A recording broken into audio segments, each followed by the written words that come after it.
Hello and welcome to Upstream at AKS, the series where we dive into how we're building cloud native experiences in the open source community. Thanks for being here. My name is Lachie Evenson. I'm a product manager on Azure's cloud native ecosystem team, where our mission is to help make the community successful on their cloud native journeys. We have an awesome team that you'll find in almost every part of this ecosystem.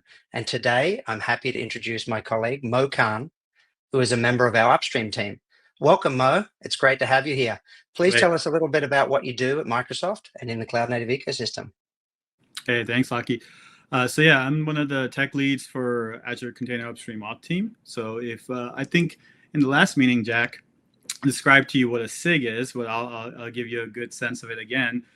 So SIG Auth owns all the security and compliance and encryption, all those features that you imagine and care deeply about.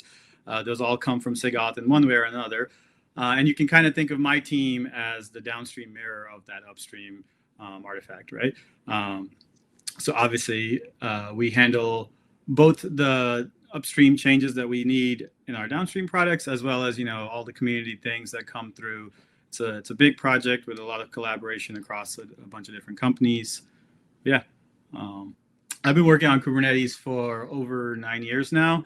And during that time, I would say probably for more than 7 years of that time, I've either been a chair or tech lead for SIG Auth or both. So it's been a fun ride. Yeah, when I think back to when we first met, Mo, one of the things that really struck me about you was your passion for Auth-Z, Auth-N, and really making it stand out in Kubernetes and, allowing the ecosystem to evolve on these, solid bedrock of this platforms you're building. And to be honest, I hadn't met anybody who had a passion for Auth-Z or Auth-N or security as much as you did. And I say that with the utmost compliments because I just love the attention to detail you have. And I think the conversation we're going to have is lead into some of those areas. But you really inspired me about the importance of actually building on these solid foundations, Auth-N, Auth-Z. And really, the work that I've seen you do has really highlighted your passion to make Kubernetes the most secure and reliably secure for production workloads. So just kudos to you. I'm going to dig into that in a minute. But one of the things you said was 9 years. Earlier this week, I saw, CNCF put out this contrib card thing, and people can put in their, GitHub handle, and actually it'll produce, a little image of your contributions to repos over time. And I was looking, you and me both, 9, 10 years, reflecting back on, nine years of Kubernetes and 9 years of cloud native. What would you say is a moment that really stood out to you? I think for me, it's probably the variety of KubeCons I've been to. But for me, just hanging out with those folks, especially in my earlier years in Cube, when I hadn't had that many opportunities to go to KubeCon yet, but just meeting those faces for the first time and, sort of starting to actually have human relationships on top of all the Slack messages. It's been such a fun ride. And it's funny to me. I joke about this, but my first son was born right around the time the project started. So like I map his growth to the project's growth, and I'm like, oh look, all these changes and an entire human being. But yeah, it's been such a fun ride, and I've made such close friends that I still keep up with all the time, even though we're continents apart. But once or twice a year we get to meet up together and hang out either in Europe or North America, and get a lot of work done. It's an incredible time for collaboration too. Yeah, I think, feel the same way. And I always look at like the t-shirts we're wearing are like vintage KubeCons along the way. I can tell you that that's Barcelona, and I think it's in, the spring of 2019. So I remember that one. It was an absolutely fantastic event. So if we shift focus to the work that you're doing in the Auth-N and SIG Auth space, can you tell us a little bit more about what you're really focused on in the upcoming releases of Kubernetes and where you're digging in? Yeah, certainly. So if we want to look forward a little bit, probably the biggest excitement I've seen recently is around the very long named projected service account tokens for kubelet image credential providers, which can be shortened to workload identity for image pools. And the way I like to describe that feature is, until it existed, you had two bad choices. You could have static credentials that you encoded into the Kubernetes API as secrets and passed as image pool secrets to your workloads. or you could have ephemeral node level credentials that were handled by a plugin on the kubelet.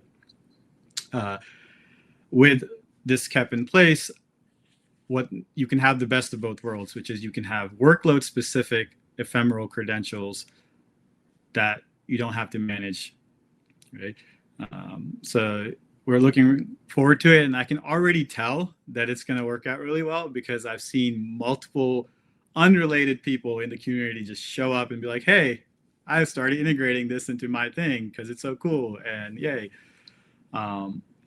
And probably to dovetail on it, the insured image pools kept, that one, it's kind of funny because I don't think people really understand that the mechanism for image pools in Kubernetes has sort of been broken since the very beginning, which is that if a private image exists on a kubelet, any workload that ever gets scheduled on that is allowed to access that kubelet or that image, which doesn't make any sense because that's not how it's supposed to work, but it was how it was implemented. And so a decade plus later, insured image pools will finally add proper per workload tracking of image pools, such that all that other hard work you've done to have your secure private images actually does what you think it does. Yeah, I'm so excited about this for two reasons. First thing, I'm going to ask you a question. You mentioned the word KEP. Can you tell us a little bit about what a KEP is and what that means when you mentioned that word? Yeah, so KEP stands for Kubernetes Enhancement Proposal. And the way I like to think about it is, right, when Kubernetes originally started, no one was using it for real yet. So you could kind of do whatever you wanted. And if you had a good idea, you could probably get it merged and it was probably fine. But we're long past that point, and people are running serious workloads, business critical, and we want to make sure that so the things that we build are both the right things to build as well as have the right amount of quality and testing that they need. So the KEP process basically helps both the authors, define, like what is the change I want to make, what's the technical things that go in there, what's the user stories, but also probably as important as like, well, how do I monitor this functionality that's been added? How do I make sure that it's not causing any issues in production? How do I roll back if something is going wrong? Those types of things, right? So it encapsulates all of that as well as like sort of the maturity of the feature over time into like one process.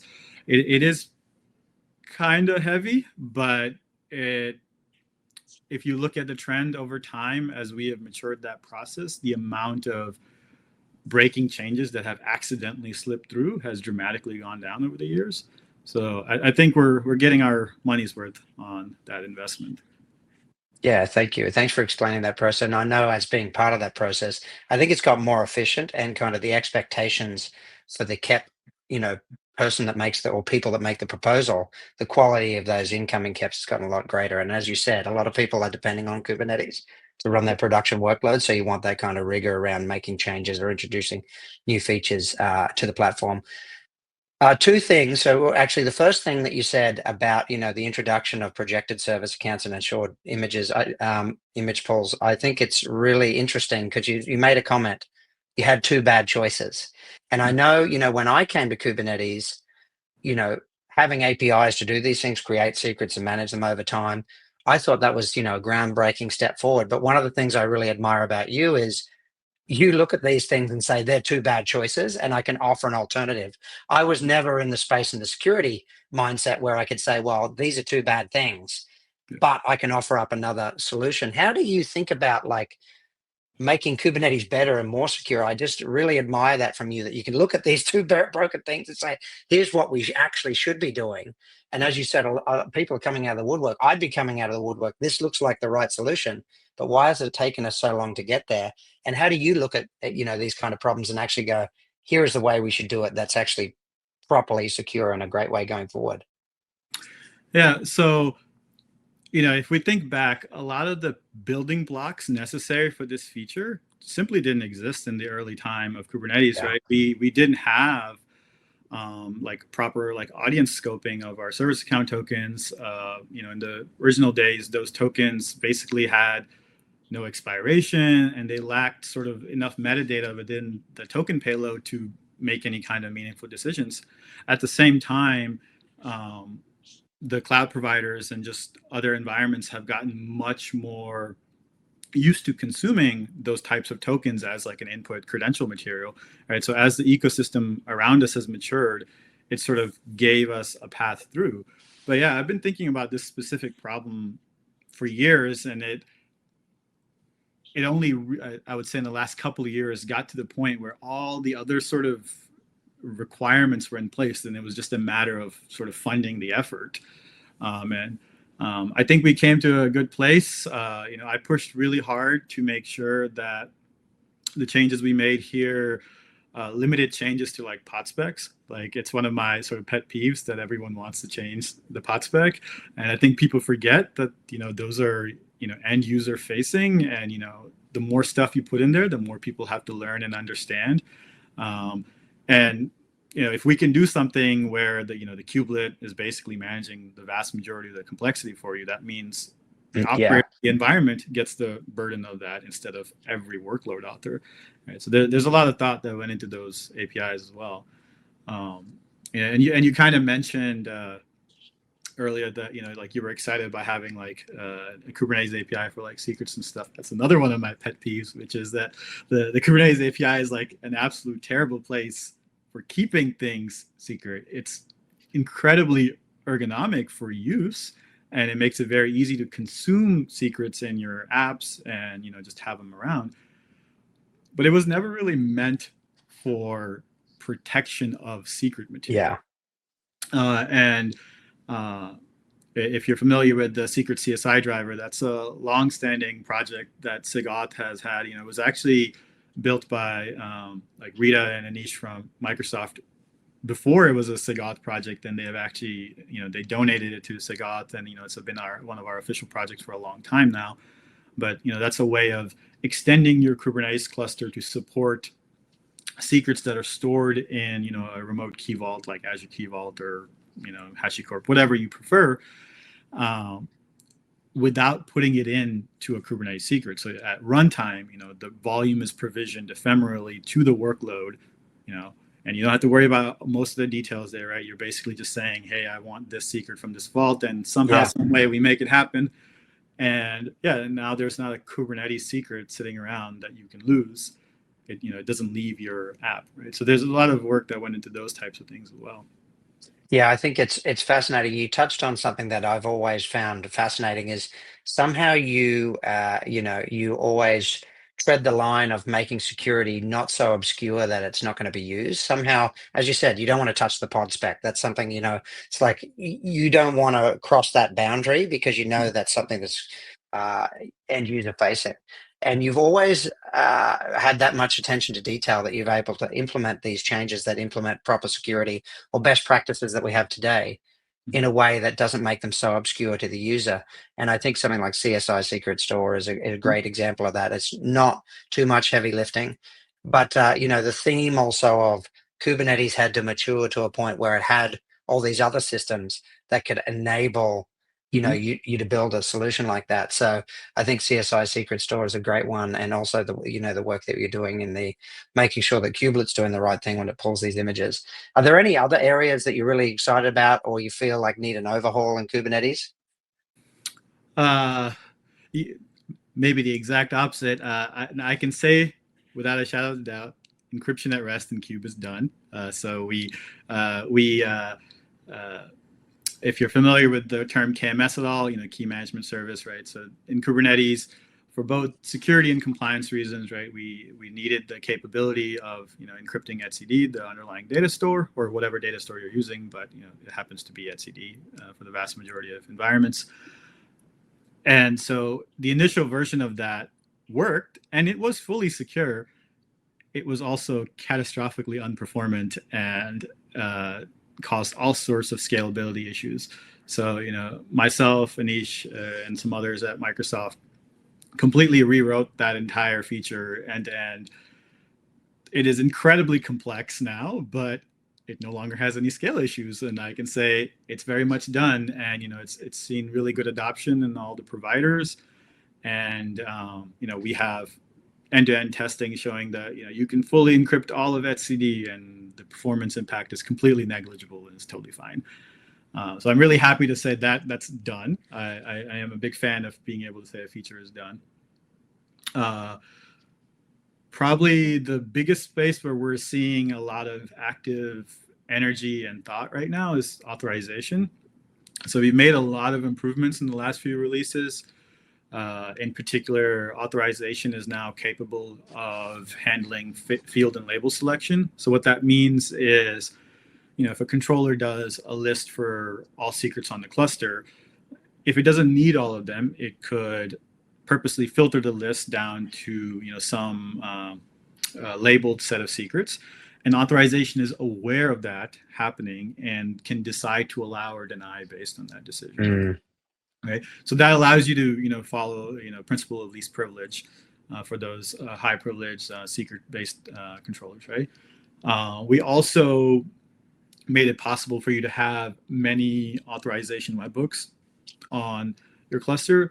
And what that means is you're not stuck trying to have one to rule them all. Authorization, because it supports deny semantics, means it has a particular ordering that has to be. People tend to overconflate RBAC with authorization without realizing that RBAC is just one authorizer that just happens to be built into Kubernetes. So it's just so interfacing that people are very comfortable with it. But you can have arbitrary authorizers, and now you can have as many as you want. And if you're familiar with CEL, Common Expression Language, you can very carefully configure that authorizer to only handle a subset of requests. So if you know that, hey, I have this really important resource that, I need to protect, but nothing else that I need to bother with, right? You can basically say, oh, if you see requests for that resource, then call this authorizer. Otherwise, just keep going. This authorizer doesn't care about that resource.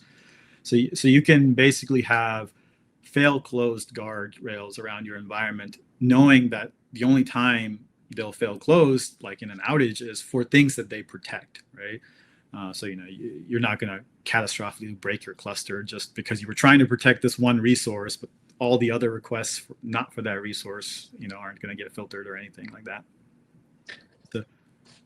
Yeah, and I think that's such a paradigm shift because in authorizers that I've worked on in the past, it's kind of you want to fail open so you don't, end up having your cluster in a catastrophic state inadvertently right. when you want to protect something, right? So it's like you have no choice but to fail open and kind of let anything happen when this authorizer goes down. But I think that you have the fine-grained semantics now with label selectors, and then your ability to select exactly what you're trying to do. I think that's a really great point, because I think getting to fail closed for your most protected workloads is actually a better state, and probably where you really want to be for those workloads that you actually want to protect to that level.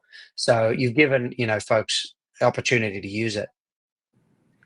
Yeah, and I'm looking forward to when we can. So today you can only use this if you're making your own webhook authorizer or getting one from some other place and using it. And so what we're looking at is what are the other enhancements we need to make to sort of the semantics of authorization as a whole to see what low-level capabilities are necessary. And once we feel really sure that we're kind of done messing with what the meaning of authorization is, then we're going to sort of step back and come back to everyone's favorite, which is RBAC, and see how we can start enhancing it to support those capabilities. So I tend to call this RBAC++. But the general idea is, if you're a workload author or an end user or an admin, you should be able to express, very fine-grained policies on your environment without having to jump to a full webhook, right? It should be possible for you to build it within like your manifest, right? Like the way you're used to doing kind of everything. Right. Yep. Probably the biggest example of that are sort of some of the recent CVEs where we've had controllers that by their function, their ingress controllers, they need access to Kubernetes secrets because they need, the TLS certificates in there, right? And secret CSI driver and those things don't help in this scenario because it's not like a workload mounting the secret. It's the ingress controller mounting the secret on your behalf and routing, right?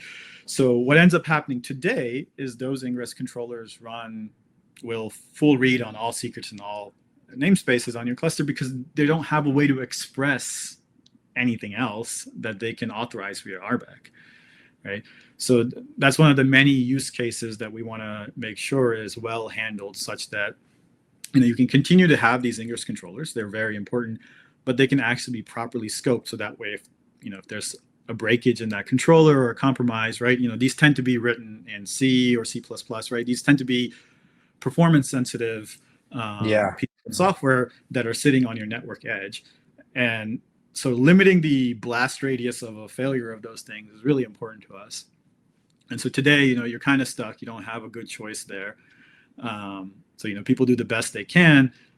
Some people will deploy ingress controllers into a single namespace and just say, hey, this is my magic namespace, and put your TLS secrets in there. But that can be very unergonomic, especially if you have a multi-tenant cluster where you're like, well, each tenant gets a namespace, so I can't just have this magic namespace with everyone's certs in it, because they're not going to be happy sharing that namespace.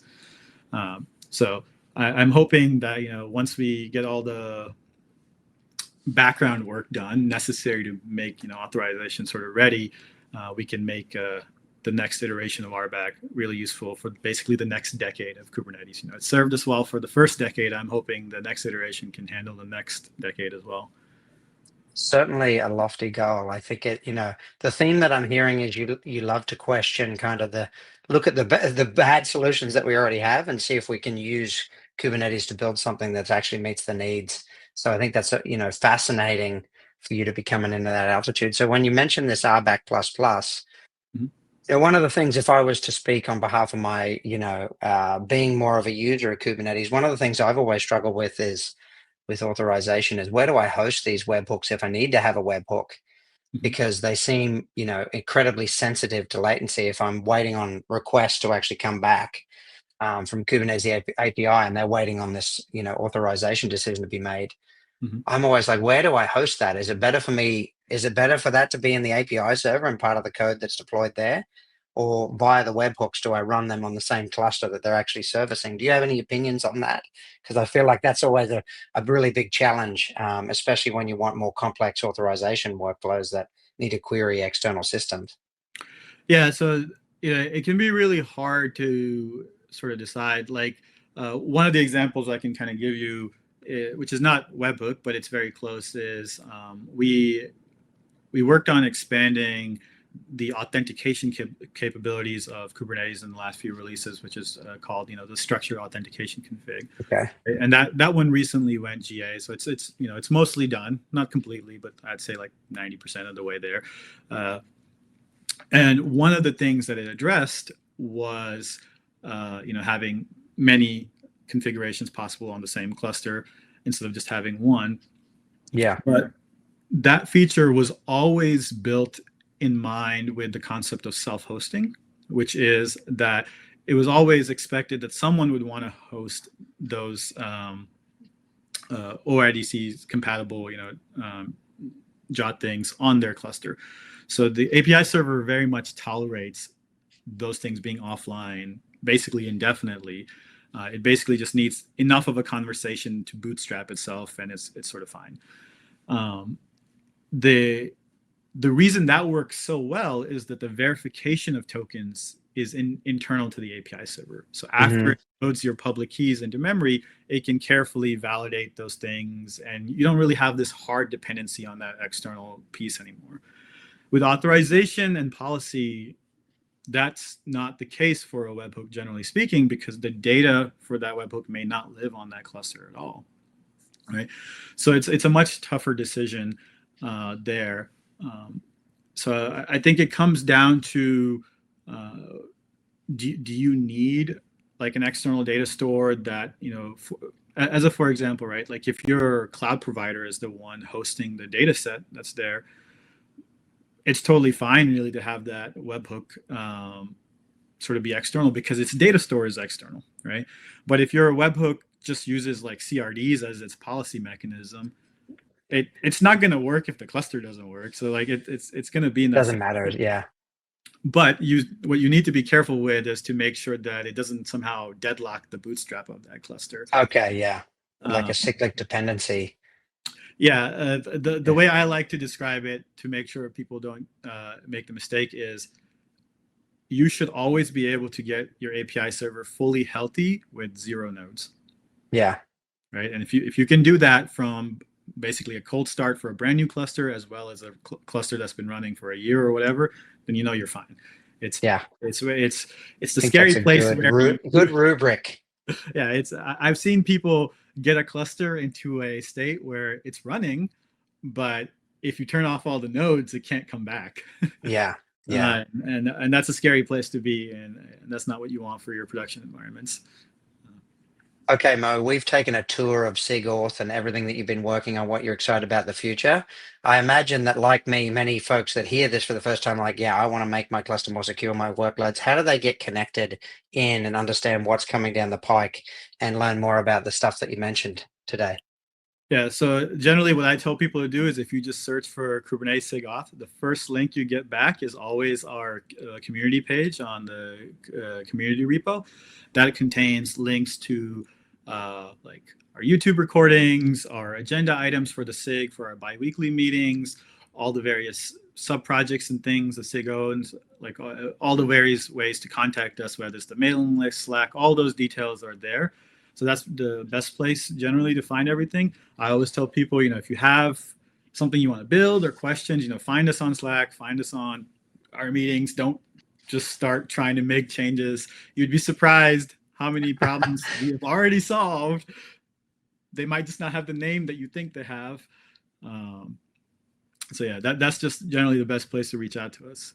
And we tend to be quite responsive. It's very easy to get a hold of me on Slack if you can just get to the right channel. Excellent. Well, thank you so much for everything that you shared with us. I know I'm energized and excited about the future for security in Kubernetes, and know that it's in good hands with the folks in SIG-Auth. So I really appreciate you taking us through some of the things you're working on. Excited about the future. Thanks for your time today, Mo. And thanks everybody for joining us today. Please like and subscribe, and don't forget to let us know what you enjoyed about this, what topics you'd love to see in the future. Thanks all. Thanks, Lachie.